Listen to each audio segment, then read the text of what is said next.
又翻到嚟我哋 HiFi Pass 嘅節目啦。歡迎大家收聽收睇先啦。咁我隔離呢位係 Candy 又係我啊。係啊仲有我啦 Caroline 啊。 Caroline 係啊。咁我都介紹翻我自己啦。我係犬隻訓練師李 Sir。係啊。咁啊上兩幾次啦，由我哋播咗2集啦已經。咁啊2集嘅嘢，你哋學唔學到嘢啊？翻去練一練咯，練一練應該 OK 嘅。 Caroline 有狗仔啊，可以有練啊，下，可以係，即練下。係我以為自己都 OK 嘅啦。即係其實之後有好多問題咧，咁翻去咧再跟翻阿李 Sir 做嘅嘢咧，咁啊即係其實開始好多啦。咁當然啦，即係要繼續堅持落去啦。係。咁就會應該爭好遠嘅。但係今一次咧，我知道咧，絕對係我一定要聽嘅一課嚟嘅，因為真係好頭痛，亦都係甚至乎咧係令到我屋企啦，想話唉，真係想即係叫佢哋走啊嘛。咁啊，即係佢哋話要佢哋走喎，咁我真係有時真係拗晒頭，唉點算咧咁樣樣。所以大家咧其實記住咧，今一集真係好緊要啊。係。咁啊咩咁緊要咧？其實嗱，即係我哋第一集啦，教過點樣捉摸隻狗仔啦，信任我哋。咁啊餵嘢食緊要啦，食完食完要做咩啊？梗係要去廁所啦，係咪先？咁啊好多人都搞唔掂呢個 toilet train 嘅問題嘅。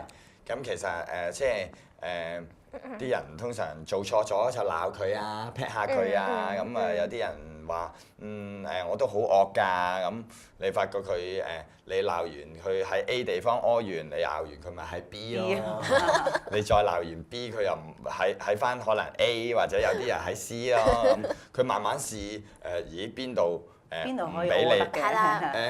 我估佢唔係咁諗咯，佢係屙就一定要屙㗎啦。但係哇屙呢度唔得，屙嗰度唔得，係咁啊 C 咯，係嘛？咁 C 再唔得 D 啦。後尾咧通常咧屋企有啲地氈嗰啲咧就揾咗地氈第一時間。咁啊狗真係幾中意屙地氈嘅，好奇怪嘅。點解係咪咧？點解因為似嗰嘅？啲即係草嘅質地啊圍緊，即係呢個呢個柔軟啲。嗱呢個又其一啦，我哋有冇諗過咧？一隻狗 BB 嗰陣時，細個佢未開眼，啱啱出嚟飲完奶，跟住媽媽就舐佢，刺激佢去廁所嘅，係嘛？即係揩下刺激佢去廁所嘅，係嘛？大家有冇留意啊？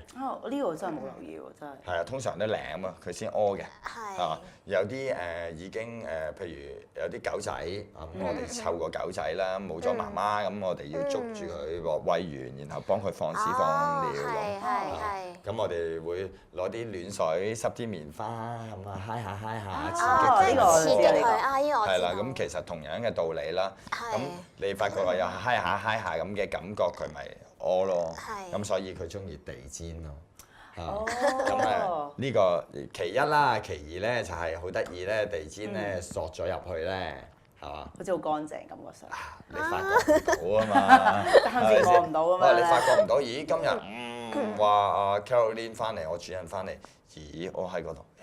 冇人知喎。我冇事喎，係嘛？但係點解陣味仲喺度嘅咧？諗嚟諗去都唔明喎。咁通常主人咧就唔會即刻咁日發覺咯，會覺得哇你好乖喎，今日冇周圍屙喎咁直至到佢要清潔嗰陣時，攞起張地氈，哇衰仔幾時屙㗎咁已經隔得太耐，你哋通常都唔會話乜嘢啦，你明嘛？咁佢又覺得即係屙得啦，係嘛？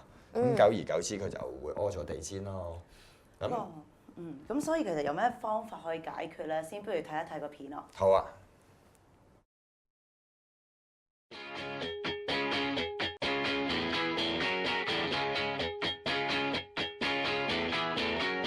大家好，歡迎收睇 Red Pet， 我係犬隻訓練師李 Sir。我諗大家都經常遇到隻狗仔唔識去廁所嘅問題，今集我就會教大家教隻狗仔點樣去廁所。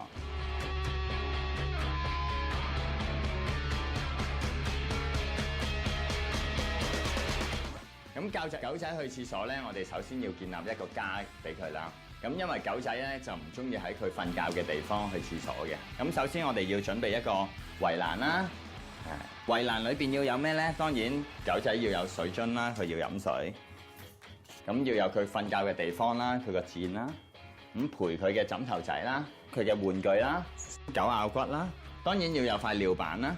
佢瞓嘅被鋪啊係50%啦，去廁所嘅地方係有50%啦。然後可以抱隻狗仔埋去將墊褥話俾佢聽，哦，原來呢度係瞓覺嘅地方啦。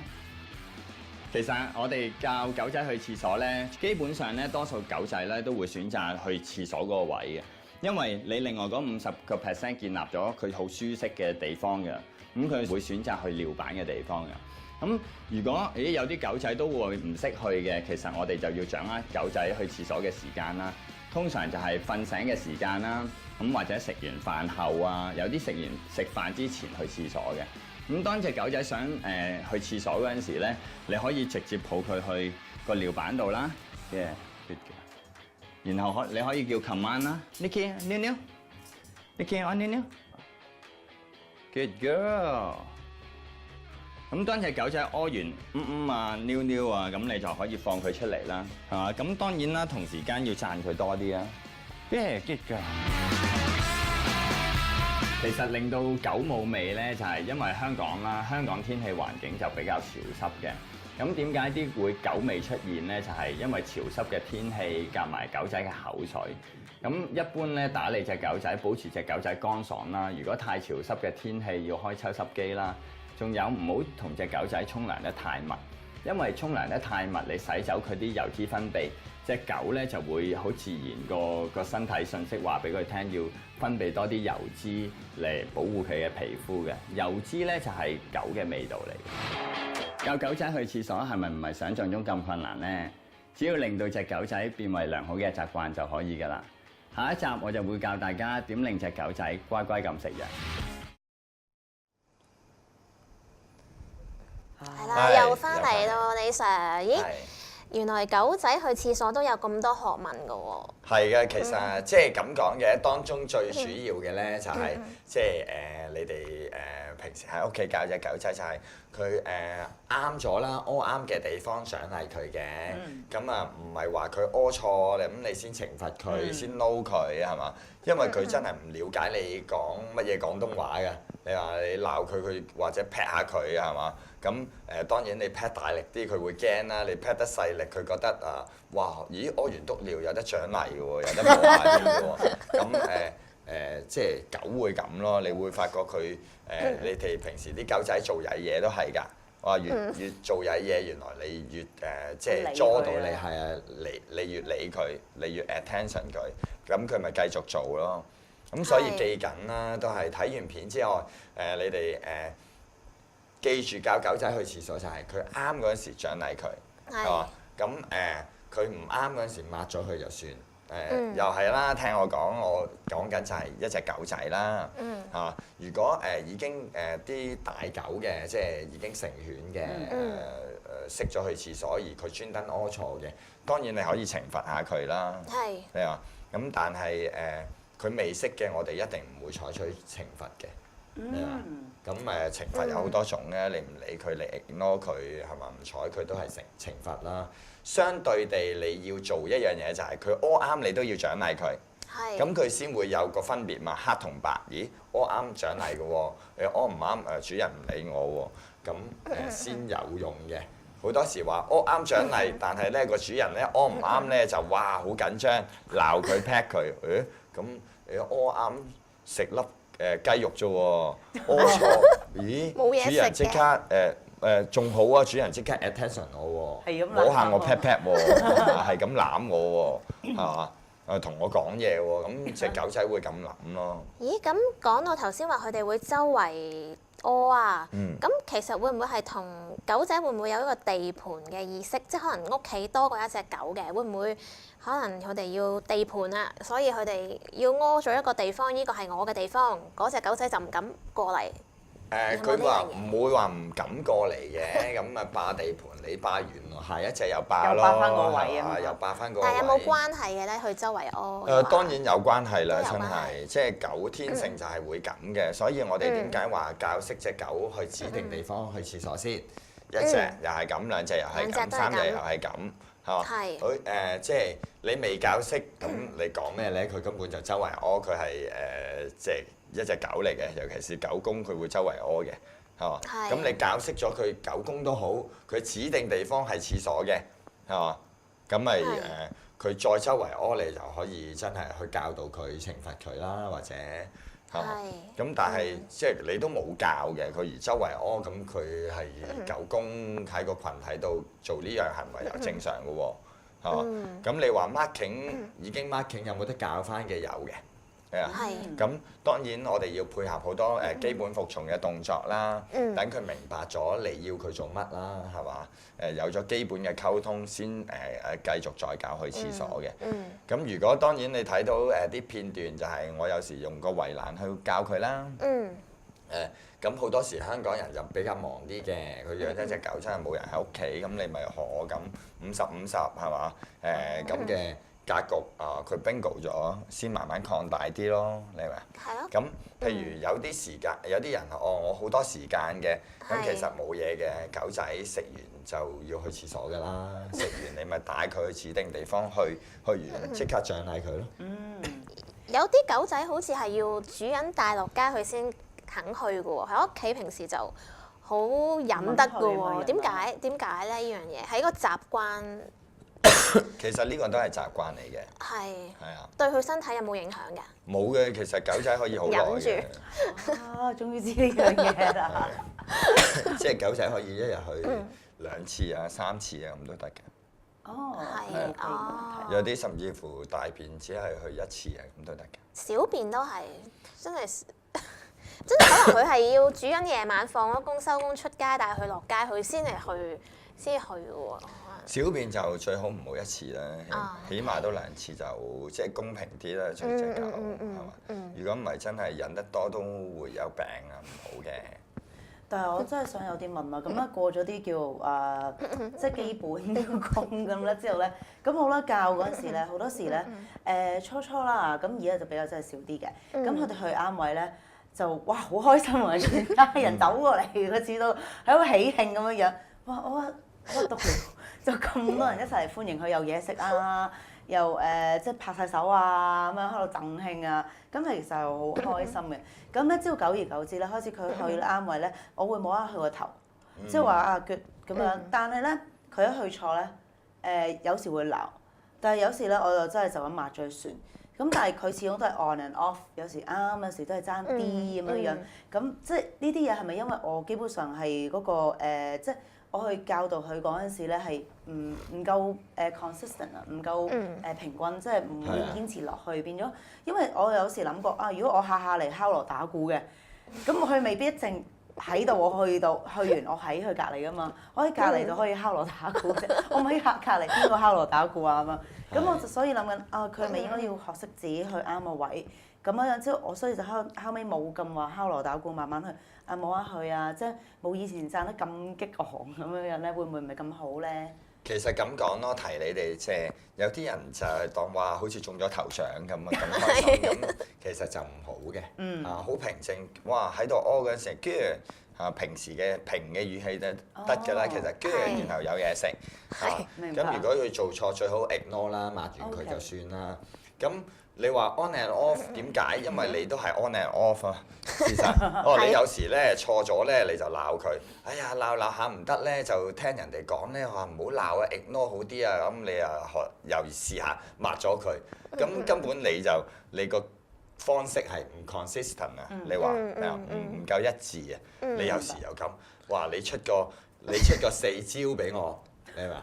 咁隻狗覺得哇，你今次又嚟邊樣啊？我都唔知你做乜啊！咁所以其實簡單啲啱嘅 good reward 係嘛，平啲啦，唔使當中獎咁啦。慢慢你平先可以減到學你話齋摸下個頭係嘛，然後或者轉頭先俾嘢佢食。如果你咁勁嘅 level 去讚賞佢，可能佢都會點解會咁？我做咗啲咩事咁開心？你因為講翻啦，你用好勁嘅讚賞佢嚇，當佢屙錯嗰陣時，你又咁勁嘅鬧佢，咁佢覺得咦都係勁加打 pat pat 摸 pat pat 好啲喎。即係你要明白，狗仔有時佢嘅諗法就即係佢嘅聯繫係好奇怪嘅。唔係我哋一般人係嘛，人嘅思考模式咯，或者嘅思維係咁咯，佢都唔同嘅。佢覺得抓到你 attention 就去做。哦，我都知啦。咁其實好多時咧，我哋諗嘅嘢咧，唔好話佢哋思維奇怪，其實可能佢喺佢哋狗嘅眼中咧，我哋先至奇怪。其實都係㗎，所以咧，今集教咗大家咧點樣了解多啲狗啊，佢嘅諗法啦，同埋去廁所啦。咁我哋下一集見。好啦，咁睇完阿李 Sir 嘅 Hi-Fi Pets 咧，都希望大家咧學到啲唔同類型嘅寵物資訊啊！咁喺呢度咧，亦都係同大家講翻，咁我哋係有個報料熱線嘅。咁其實如果譬如話大家咧就懷疑啦嚇，有動物受到虐待啦，或者破壞環境嘅事咧，都可以寫嚟俾我哋守護者嘅 Facebook 個 fan page 就係守護者 HKBC 咁樣嘅。好啦，咁頭先第一節阿 Con 好緊張啦，梗係啦，聽到半啊故仔。係啦，我聽緊古仔，我等緊啲感人嘅嘢。係咁點感人法咧？點感人法咧？咁咧其實即係喺啱講到啦，高標啦，其實將阿 Tommy 仔就放翻上去山上面啦，咁樣啦。咁啊，其實 Tommy 仔因為隻腳都即都驚佢初頭咧就上山唔習慣，因為始終韞咗咧喺漁護署裏面咧9個月以上添啊，差唔多接近1年添啊。咁耐啊！係啊係啊，咁可以佢個活動空間可能細過呢間房添啊得，咁所以其實對於一個野生動物裏面啦，都完全係扭曲咗佢嘅習性。應該咁講，對於野生動物嚟講咧，韞喺一間房裏邊，其實已經係唔得㗎啦。唔得㗎啦，係啊，黐線㗎啦，係啊。咁啊，即係初頭啊 Uncle Bill 啦，咁啊放完上山之後咧，都會敲下啲星盤咧，因為每日都會準備一啲飯。雖然我哋真係好唔主張佢哋去餵啲野生動物，但係因為即係好驚阿 Tommy 仔初頭咧就覓食能力有問題，咁所以都即係準備咗少少嘅食物俾佢啦。咁之後都會逐步減少㗎啦。咁即係大家聽眾係都唔好擔心啦。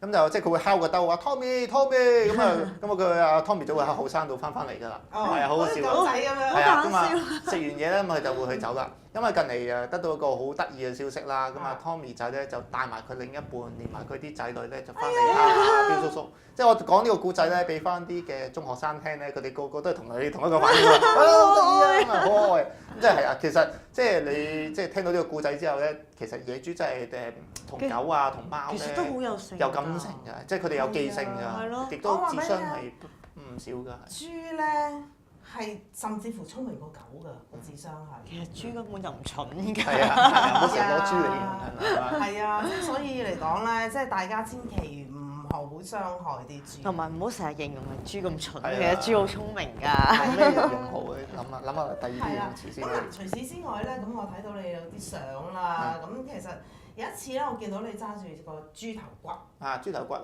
咁究竟咩事咧？街市買翻嚟㗎嘛？唔係啊，唔係煲湯嘅，唔係嗰啲喜宴場合嗰啲豬翻嚟嘅。啊，嗰個做乜事咧？其實嗰次咧就去咗一個嘅金山嘅獅子山嘅郊野公園啦。係。因為早大約嘅數個月之前啦，其實發生咗一單叫做爆炸毒利嘅事件啊。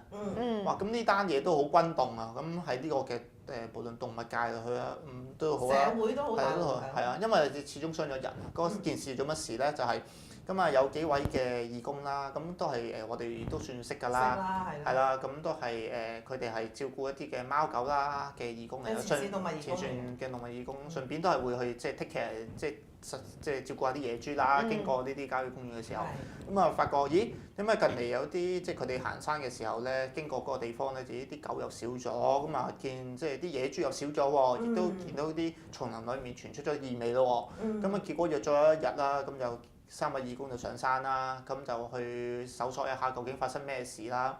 咁啊發現咗有大約3個定兩個定唔知我唔即係over 2個嘅形跡可疑嘅男人啦。咁就落咗個山坡裡面，就放低咗少少嘢。咁啊其中一個義工就問佢男性義工就話咩嚟㗎？咁嗰個男人就支吾以對話冇嘢啊冇嘢啊冇嘢啊，跟住就走去啦。咁嗰個男嘅義工啦，當然即係本於即係你愛護動物嘅心啦，即係可能大家都會去咁樣做，就落去好奇都會落去望下乜嚟㗎啦。咁啊發覺咧下面咧就有一袋嘢，咁啊即係驟眼去望一望嘅時候，發覺原來好似一啲食物嚟喎，咁啊佢懷疑係毒餌啦。咁就當然嗰個時候就天好黑啦已經，咁啊當然一定要落山㗎啦。咁結果咧就佢哋就落到山下嘅一啲嘅便利店前啦嘅一啲嘅商場嘅空地裏面拆嗰個食物啦，因為夠光啊嘛。咁個男義工拆嘅時候，發覺咦入面原來有一個嘅鴨皮嘅一啲嘅即係呢啲嘅我可唔可以叫鴨皮咯，即係燒鴨皮咯嘅一啲嘅食物嘅一嚿嘅球狀物體啦，或者一嚿物件啊，可以咁講。咁啊，佢就包住，然後佢又剪一條繩嘅時候咧，發覺嗰個皮下面咧就裝咗一啲不知名嘅物體，再拆嘅時候就爆炸啦。原來嗰個嘅呢個嘅物品咧，即係嗰個毒餌所謂嘅毒餌啦，其實係一啲嘅鴨皮包住一啲嘅化學物品嘅。咁啊，只要一剪開嘅時候咧，就或者觸碰到佢就會爆炸嘅。咁我哋即係到嗰時候咧，都開咗即係好多記者都問我哋，喂，究竟點解會咁做啊？啲兇徒咁結果呢個嘅義工講咗呢個義工嘅傷勢先啦，就斷咗左手面嘅3隻嘅手指㗎。咁啊，最終都即係都唔知話好唔好彩喺駁回啦。咁但係其實都喪失咗基本嘅運作功能㗎啦，已經咁咯。咁啊，當時記者就問啊，點解會有啲嘅毒餌喺呢度嘅咧？咁其實我哋就好肯定㗎啦，亦都即係嗰個嘅最終 turn out 出嚟嘅結果咧，都指呢啲嘅毒餌係愛嚟毒殺野豬嘅。咁因為呢個毒餌就放喺一個大石底裏面嘅，咁啊一般嚟講咧，啲貓狗咧係唔會推到呢個嚿大石嘅。咁啊正如我所講之前，野豬都係一啲嘅雜食嘅動物啦，肚餓得嚟，即係肚餓得滯就會咩都會食㗎。同埋佢個身形應該都幾大力。係啊，可以推到呢嚿石。係咯。係啦，同埋嗰個位咧，最緊要係野豬出沒常見嘅地方嚟。咁就因為陸陸續續啲野豬越嚟越少，佢哋發覺。咁啊，結果就係咯，咁啊臨尾喺呢啲嘅兇徒裏揾到兇徒啦，因為根據佢哋嘅一啲嘅閉路電視啊，或者可能嘅車牌嚟 check 到啦，警方就捉拿咗呢啲兇徒啦。咁都喺佢哋屋企裏面咧揾到一啲嘅捕獸器，嗰啲叫食人花嗰啲嘅，係啦，好多㗎。最好憎啊！最殘忍就係食人花。係啊，係啊，因為你夾住咗，你掹唔翻㗎嘛。掹唔翻。同埋好傷㗎，食得好深啊，係咯。係啊，截肢嘅會需要。咁即係人都可能俾人夾中都冇力可以即係鬆開個劍啦，啲狗咁樣照佢哀鳴啦、流血啦、等待救援啫，好慘。甚至有啲狗會咬斷自己嘅四肢，咁為咗逃脫嘅添。咁就咁嗰日咧就其實點解會有嚿豬頭骨我攞住咗咧？就係我哋去做一次嘅搜山行動。咁啊，除咗擺街站之外咧，就因為發生咗呢件事之後咧，我哋都想睇下即係附近會唔會有啲嘅毒餌啦。即係我哋都知道會有少少危險㗎啦。即係但係我哋好小心啦，呢樣嘢就係啦，就我哋都唔想其他嘅動物受到傷害。既然甚至人啦，係人啦，係咯，即係你會見到嗰個義工都可以咁勇敢，即係為動物。可以咁話擋一劫啦，即係我哋做少少嘢，點解唔可以咧？係咪？咁樣當日都派咗傳單啦，咁亦都落咗嗰個斜坡再嚟收拾一次嘅時候咧，就發現當中都有隻嘅野豬嘅骸骨喺附近，咁啊相信就死去咗一段嘅日子啊，亦都係不足佢嘅歲數應該不足6個月㗎。咁所以你會見到我就攞住個骸骨嗰面咧，就係證明咗，咦，有隻嘅野豬咁細隻，無啦啦無故死亡。咁啊，其實我哋都好相信係毒殺咯，因為呢個爆炸毒餌咧，只要呢個嘅豬咬咗落去咧，就會炸到佢頭㗎啦。咁啊，佢啲肉咪可以愛嚟食咯，係咪？係啦，就咁樣。佢哋嘅原意就係咁樣啦。其實佢哋唔係毒嚟㗎，即係我點講咧？係只不過個爆炸品包住嚿呢個嘅鴨皮。係啦，因為如果係真係即係毒餌嚟㗎啦，食咗落肚咧，咁佢會流通所有血液，咁所有嘅肉都食唔到㗎嘛。咁所以其實正確嚟講係嗰個爆炸品出面包住嗰個鴨皮，叫鴨皮炸彈，係啦。咁但係其實嚟講，野豬狩獵隊究竟係咩回事咧？嗱，我試過問過漁護署嘅，咁漁護署都答唔到究竟係由邊個管。究竟你可唔可以將成件事話俾我聽係咩事？咁啊，野豬狩獵隊咧都係一個好，我認為係一個社會嘅怪胎嘅組織嚟嘅。我都覺得係啊，所以我特登提問。點解可以容許多班人啊？一班佬攞住把槍去係啦，即係去射殺啲。漁護署又話唔關佢事，唔係佢管㗎喎。其實係邊個管咧？其實係算係漁護署管嘅，即係算係漁護署因為咧始終咧嗰個嘅佢哋要發一個叫做特別許可證。就俾呢啲嘅狩獵隊，2支嘅狩獵隊，因為香港裏面有2支嘅狩獵隊啦，1支係西貢嘅狩獵隊啦，一支大埔嘅狩獵隊啦。咁每次出動咧，佢哋就唔可以超過8個人嘅。嗯。咁啊，譬如話你哋阿 Con 或者可能阿 Jacqueline 有即係當然你哋唔會去投訴野豬可能即係假設啦，你哋咁有啲野豬出沒啦，咁啊投訴俾漁護署啦。咁啊漁護署就會揾啲人去巡視下啦，跟住睇下有冇啲防範嘅措施可以做到啊，或者 suppose 係會咁啊。係啊 suppose 啦，係啦，即係講得好美滿咁樣。係咯。咁樣即係當然即係我哋發覺係其實真係好求其嘅都好粗疏或者草率嘅去做啲嘢，係唔會去實地視察嘅。咁啊亦都會諗下會唔會有啲防範措施做到啦。咁啊佢哋覺得冇啦，咁啊結果咧就會 call 狩獵隊啦。哦。咁啊狩獵隊就會去提交啲報告啊，就話我喺邊日出動，我喺呢個範圍裡面。譬如話呢隻豬嘅範圍喺呢度出現嘅，咁啊結果喺嗰個嘅圓洲啦，佢哋咁計咩1.5公里裡面咧，我哋就可以射殺佢㗎啦。超過咗呢個範圍咧，就即係我哋唔會去行動㗎啦。即係類似咁嘅好粗。即係有報告寫翻。懶係㗎啦，懶係好嗰啲。嗰啲係咩人嚟嘅咧？係咯，其實係點樣？係啊，嗰啲點樣嚟嘅嗰啲人？阿叔咧就係一啲有槍牌嘅人嚟㗎啦。咁佢多數咧就由啲嘅退役嘅警員咧去組成嘅。退役警員組成嘅。咁啊，當然佢哋但係又唔關警署事嘅。唔關警署事嘅，只不過係漁護署每年咧就會撩一啲嘅牌俾佢哋，咁亦都可唔可以話警署咧？因為警署裡面就發一啲嘅槍牌俾佢哋嘅，即係佢哋容許，當然就容許佢哋持槍啦咁樣啦，亦都好奇怪俾佢哋荷槍，即係可以帶把槍，亦都帶一啲子彈翻屋企保管嘅。但係唔係喎？我想知阿 Jacqueline 你之前問過漁護署又話唔關佢事㗎喎。係啊，嗰日我哋覺得喺立法會開會啊嘛，記唔記得成班人？邊個答你㗎？係問漁護署嘅，咁又有個獸醫官成班一條 team 喺度，另外就係漁護署嗰個副處長下邊嗰啲。就話俾我聽。咁呢啲係咪真係推卸責任？推卸責任，呢個分明有推卸責任啊！係啊，有記錄在案㗎。但係呢個民間狩獵隊又即係好得意嘅，佢哋就即係啲保險啊、交通費啊，咁啊食宿啊、冇話宿啊、食飯啊、啲飯盒錢我都係自己俾嘅。係啊，其實係孤兒仔嚟嘅。嗱，有一樣嘢我就好想知啦，到底係法例上點樣去處理呢啲嘢先？好啦，就算俾佢打咗翻嚟。因為咧，我哋周不時聽到一啲老街坊就話：喂，攞翻去冇信食啊！咁究竟係唔係有啲咩守則定點樣？呢啲狩獵隊咧，據我哋所知咧，佢哋成日都聲稱同人哋講點解咁熱衷去打豬就為民除害啦。但係我哋即係發覺個數字咧，譬如正常嚟講啦，呢啲嘅狩獵隊咧，漁護署咧係建議冇一個嘅守則啊，冇一個法例嘅守則要求佢哋做啊，係建議佢哋咧就將呢啲嘅屍體咧就放翻落去食物環境衞生署嘅一啲嘅屍體嘅收集站嘅。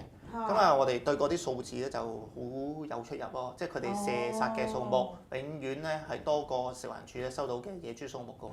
咁啊，咁當然即係不言而喻，或者大家都知道個即係一個嘅公開嘅秘密就係佢哋會攞去食嘅，可以咁講。係啦，即係亦都唔係犯法嘅。佢哋即係個法例，即係佢冇法例規管啊嘛。係冇一個法例規管咯。咁但係其實都會揩到少少嘅法例，就話可能話佢會去非法去處理一啲嘅屍體啊，係咯，咁樣都非法屠宰一啲嘅屍體啊，即係基於一啲嘅食物安全嘅理由啊，咁都有少少法律都揩到嘅。但係呢啲可能比較 minor， 咁政府亦都唔會去control得佢哋，因為哇！有冇搞錯啊？真係咁樣樣。呢個係咪好離譜啊？係啊！真係怪胎嚟嘅，我真係要。其實嗰班人先係怪胎。係啊，即係你話問我哋社區裏面，即係點解最恐怖嘅動物係咩？其實係人咯，即係呢樣嘢你會。好啦，嚟到呢一度啦，節目。咁你對政府有咩呼籲同埋市民大眾有咩呼籲先？嗱，咁啊政府嘅話啦，當然就希望佢可以取締到嘅民間嘅狩獵隊啦，亦都希望政府能夠刪減咗啦，即係每年10萬蚊啦。雖然好少數目啊，即係10萬蚊，即係一啲嘅行政費俾呢啲嘅處理狩獵隊嘅一啲嘅經費啦。即係因為政府始終都要有啲運作經費去處理呢啲嘅狩獵隊嘅申請程序㗎嘛。咁啊，亦都希望即係政府啦能夠加強多啲嘅教育啦，對市民就話要守護啲野豬啦，唔好再用射殺嘅方法啦。呢個即係一個好唔文明嘅一個做法嚟㗎啦，同埋人人都好憎，同埋即係點解係豁咗佢出去唔受法律保障？係咯，都係野生啫嘛。係啊，佢個數量又唔係多。係啊，同埋即係我心底裏面都覺得佢真係好可愛，係眼仔碌碌嘅。你咁但係市民又可以做啲咩咧？即係除咗如果啲市民見到野豬嘅時候，佢哋可以做啲咩咧？咁冇 call 漁護署。首先啦，市民梗係要加入我哋呢個嘅關注組嘅 Facebook 啦。係邊有？係啦跟住咧，再成為埋你哋嘅義工最好啦。係啊，最好啦，身體力行啦。係咁啊，實質啲可以見到佢哋做咩咧？就都係比較籠統啲咧，都係不要驚慌啦。即係見到佢哋就繞路而行啦，亦都即係要冷靜啦。咁啊，但係即係我哋最想市民做嘅，其實阿 Jackie 啱都提過啦，就見到野豬嘅時候咧，就享受呢次嘅偶遇。係咯，即係享受呢次嘅偶遇。一定要因為我哋試下換轉個心情啦，見到佢哋係一個都算係一個好難得嘅經驗啦。咁即係不如試下換轉個心情，去同佢哋和睦共處，共同喺呢個社區裏面啦。冇錯。咁我哋可以去邊度揾你？喺邊度揾我啊？打電話。你要透露話係啦。香港野豬嘅關注組啦，就可以揾到㗎啦。好啦，咁今集我哋嘅時間亦都差唔多啦。係啦，真係想講多啲。我都想啊。係以後大把機會。下次啊。嗱，因為咧好好㗎，阿 Ronnie 咧亦都應承咗成為我哋守護者其中一個嘉賓主持嘅。咁希望將來咧就會多啲聽到阿 Ronnie 講一啲動保上面嘅資訊嘅。多謝晒先，多謝晒。咁我哋下集見啦。